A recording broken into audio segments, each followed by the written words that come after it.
Pwede bang magnakaw through electronic means? Stocks, nakawin, pwede ba yun? Yes, pwede.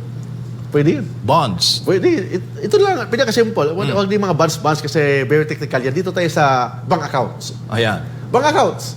For example, in-access mo yung password ng bangko mo. Tapos, may unauthorized transfer of money or unauthorized withdrawal of money. Oh, that is pagnanakaw. Kasi bakit? First, unlawful taking of private property. Cash is a private property. Your deposit is a private property. Second, walang consent ng owner. Unauthorized ka na eh.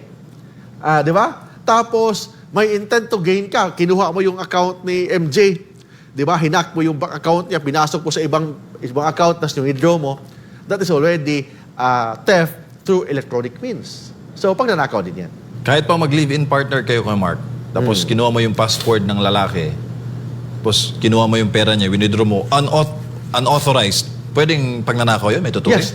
In fact, mas mabigat nga ang penalty pag live-in partners. Kasi bakit? There's grave abuse of confidence. Dahil sa confidence na yan, dahil sa tiwala na yan, you have access sa kaniyang mga properties, sa kaniyang bank account, sa kaniyang pera, sa kaniyang cabinet na lock yun, may susi ka. May susi ka dahil pinagkatiwala sa'yo because you are a common law wife or you are a live-in partner. Tapos, because sa pagtitiwala, inaabuso mo ang tiwala. So, pag inabuso mo ang pagtitiwala, hindi yan ordinary theft lang. That is, ang tawag doon sa batas, qualified theft.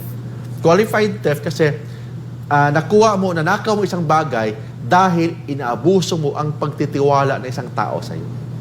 Yun yan. Thank you, Kuya Mark.